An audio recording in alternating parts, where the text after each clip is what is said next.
Building a personal brand in your 30s and 40s is completely different from building in your 20s. The rules are different, the advantages are also completely different. The woman in her 20s has the time, the energy to post multiple times a day, to jump on every trend, to build in public, and to make every mistake publicly. You, on the other hand, you have depth. You have 5 to 15 years of lived experiences.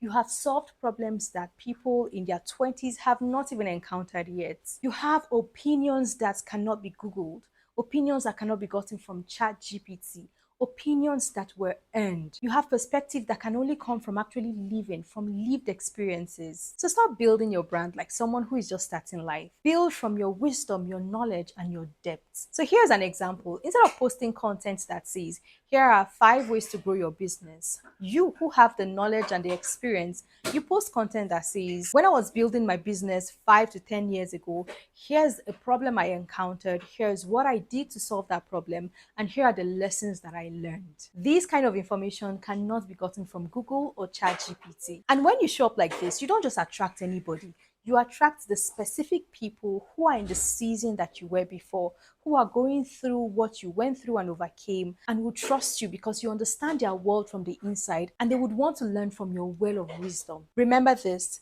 you carry an authority that have taken years and sweat to build, and the only thing you need to add to this is intentional visibility. So I have 2 things for you today.